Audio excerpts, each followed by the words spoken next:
Darkness before dawn. A 350-ton crane looms over an empty dock, chains clinking in the mist. Below, a Victorian pump the size of a freight train can gulp 50 million liters in a single minute, and someone fired it up at 3 a.m. last night. Brick tunnels snake beneath Mare Island, sealed since World War II, yet my Geiger counter insists something inside still hums. Why did the Navy slam these gates shut in 1996? And why are unmarked vans back at the guard shack? Follow me past the weld-scarred steel. The first hatch opens now. Gulls wheel over weed-cracked slip. Far off, a tanker horn moans like an unanswered SOS. Seals bark somewhere in a flooded dry dock corner, their calls ricocheting against stone walls laid by masons who signed each block in chalk. Wind threads through mangled guardrails, striking loose halyards so they clang like distant ships' bells. Somewhere below, a drip echoes every 8 seconds, a metronome for memories only iron remembers. Closed overnight in 1996. The yard slept for 3 decades. Yet fresh weld beads and the cough of a portable generator at 3 a.m. hint that steel hearts still beat in secret. Stand here at sunrise and the docks hum, the kind of low vibration you feel in your sternum, the kind that makes you wonder whether the island itself wants to wake up. What still breathes beneath this silent waterfront? And why is the Navy once again turning its gaze toward Vallejo? Long before Midway's dogfights or San Diego's sprawl, Mare Island anchored America's Pacific ambition. Founded in 1854 on a mudflat edged by tool reeds, it forged the USS Saginaw during the Civil War, bunkered Teddy Roosevelt's Great White Fleet, and by 1891 boasted a granite dry dock rivaling anything back east.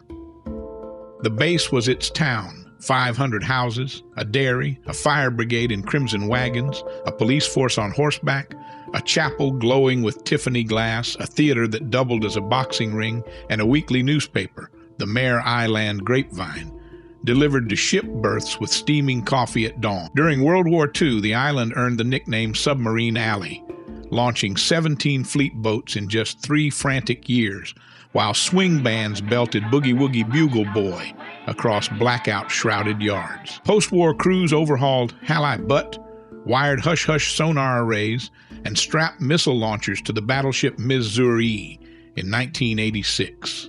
Because Washington slammed the gates with almost no warning, entire shops remained frozen mid-shift, checklists half-ticked, coffee cups fossilized, chalk math waiting for a second period that never came. Our voyage splits into 3 tides. First, the glory days. A gold rush outpost becoming the Pacific Fleet's engine room, launching subs faster than Liberty bonds could print. Second, the underworld. Munition vaults, drainage cathedrals, and a welded chamber where compasses spin and seams glow cobalt every equinox. Third, the present. Cleanup crews, venture capital, admirals, and watchdogs wrestling over Mare Island's next mission. And yes, we press our ear to Vault 17's door. Gold Rush merchants begged for naval protection, and Washington answered with men, mules, and blasting powder. Sailors leveled oak groves, drove piles into the marsh, and in 1861 slid USS Saginaw down a cradle greased with tallow and jack pine sap. When the wooden sloop kissed the water, Vallejo's mayor declared the splash louder than the gold pans in Sierra streams.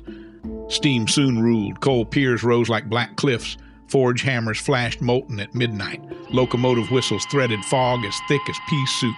Commanders boasted that if a gnat landed on a propeller blade, Mare Island's machinists could file it smooth before Reveille. In 1891, Dry Dock No. 1 opened, 140 meters of interlocked granite. Surveyors later found less than a millimeter of deviation end to end. The yard's self-contained world blossomed. Saturday films on a sail between cranes. Sunday brass polishing under gulls screeching like mistimed trumpets. Rosie's Canteen served chili dogs and Victory coffee with Navy-issue rum. Cherry pie smuggled in from town slid under the counter. World War II shoved the throttle forward. 3 shifts, 7 days, electric noon all night. 17 subs, wahoo, tang, trigger, redfish slid down greased ways under camo nets. Women in polka dot scarves, welded seams that passed X-ray at 400-foot crush depth, swing bands pounded sing, sing, sing as each hull touched water. Kids flattened pennies on narrow-gauge rails. Machinists soldered them into keepsake belt buckles. Courage surfaced beyond slipways. July 17, 1944, the Port Chicago ammunition ship erupted like a miniature sun. A shockwave blew out 10,000 panes across the bay. Mare Island divers entered within the hour, groping through burning fuel rainbows to free buckled hatches. Their official report runs 6 pages. The salt lines on their uniforms told longer stories. The atomic age arrived on a blue glow. Crews overhauled USS Halibut, carved missile tubes for Polaris, and wired hush-hush sonar in a nameless lab with one key. In 1986, Missouri arrived. Pipefitters threaded steam lines while tourists snapped photos. The departing whistle rang like a promise kept. Nightlife thrived. The Grapevine printed scores. Welders 6, riggers 4, under floodlights bright enough to guide carriers. Payday Fridays meant swing dancing in Alden Park. At its peak, 10,000 civilians and sailors filled the island, laughter ricocheting off steel bulkheads. From wooden sloops to nuclear hunters, Mare Island forged not just vessels but confidence, an iron promise beyond the Golden Gate. Past the blast door on Ypres Road, flashlight beams carve cones through air that smells of stone dust, old powder, and molasses like tar. Condensation purls on vaulted brick until drops plink onto steel rails. These rails once carried torpedoes on pine saddles. Crews moved in wool socks so boot heel clacks wouldn't trigger hydrophone spies. 200 paces in, the path forks. Starboard climbs toward Granger Hill Magazine, 30 bomb-proof cells under 2 meters of earth, capped with concrete thicker than a cruiser's belt. Vents whistle. On damp mornings, they exhale silvered breath that fogs lenses in seconds. Locals claim one door jolts at 2:17 a.m. Skeptics laugh until they hear the hinge groan on windless nights. Port side, the floor slopes into drainage arteries under Dry Dock 2. Old Betsy waits, twin pistons 9 feet across. She could empty 50 million liters in 60 seconds, fast enough to beach a cruiser before her paint cured. Gauges rest at 0, yet fresh grease stripes the rods.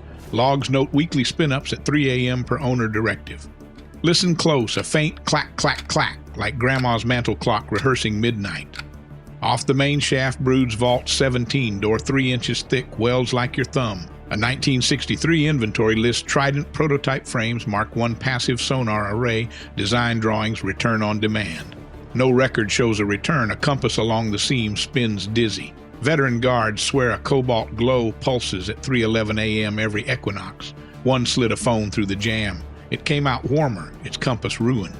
Legends crawl deeper. An unmarked radio room beneath Dry Dock 3. A tunnel angling to the riverbank for clandestine loading, never mapped. NEPTUNE 21 trident stencils keep returning even after security scrubs them. Mist thickens at the gallery's end. Every sound is amplified. Drip, heart thud, boot squeak. Chalk tally marks climb the wall. One set dated July 44 stops abruptly. Below it, T plus 2500 with an arrow to a culvert ending at a grate soldered. So clean the seams look machined. Mare Island's underworld was engineered to outlast storms, bombs, and neglect. Should the Navy knock again, old Betsy might clear her throat and flood Dry Dock decks with Pacific brine, ready for a new hull and christening. April 1, 1996, at 8 a.m., the whistle gave one last ragged note across Sandblow Bay.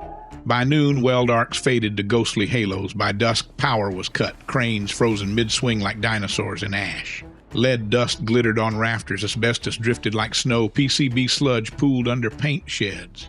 Salvage thieves took bronze portholes and brass clocks. A 1953-yard bell resurfaced at a flea market 2 counties away. Vandals christened the Titan crane Rusty Pete in bubblegum pink and snapped the flagpole. Nature marched in, eucalyptus cracked aprons. Coyotes trotted across Dry Dock 3. Barn owls nested in the helmsman's shack. Most watch clip, an unmarked van idling by Vault 17 at 3 a.m., blue light fizzing inside.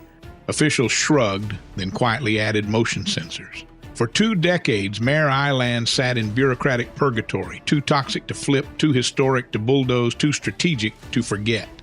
Schrodinger's base, dead and indispensable at once. Silence cracked in August 2024 when NOAA inked a $6.6 million refit with Mare Island Dry Dock LLC. At 6:45 a.m., a new siren wailed reveille. Weld flashes lit Dry Dock 2. First autograph on the sign-in sheet. Ray Ayes, my apprentice welder. Her grandfather, Meiji L. Ray's, saluted like a quarterdeck ensign. April 2024 brought the Navy's draft remedial action plan. 700 pages of cores and schematics. Tours tiptoed through green zones. Filmmakers in Tyvek filmed anchors. The old siren test sparked Is Mare Island Back? On Capitol Hill, hearings floated Mare Island as dormant gold. A U.S. Naval Institute paper mapped a 5-year reboot. A rear admiral called it a sleeping asset with granite bones.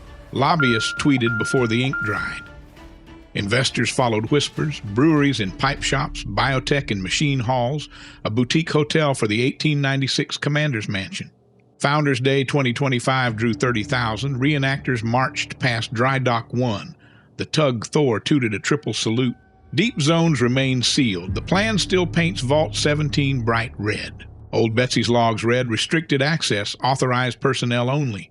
Something stirs, history, business, or national security, but no one says. Picture 2030, a titanium-skinned drone sub slides into Dry Dock 2 while tourists sip espresso above Old Betsy's glass-floored gallery. AR goggles paint wartime footage. Kids trace virtual rivets. Reservists drill hull patches beside engineers debugging wave energy converters.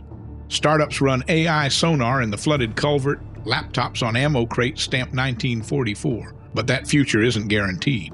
Cleanup bills rise, lawsuits hover, residents argue jobs versus rent spikes. Security zones shift, tours warn, certain areas remain off limits by order of the Department of the Navy. Somewhere in the talks, Vault 17 hums, a bargaining chip steering Mare Island toward showcase, shipyard, or sealed memorial. Should America's oldest Pacific yard rise again, or stay a rust-ringed relic? Smash like harder than a bosun rings 8 bells hit. Subscribe like you're sounding general quarters, and share this with a shipmate who still hears turbine whine in their sleep. Got a wild theory about Vault 17 or a family photo from Tang's launch day? Drop it in the comments. I'll read them over Old Betsy's humming pistons. Fair winds following seas. And keep your sense of wonder ready for the next hatch we pry open.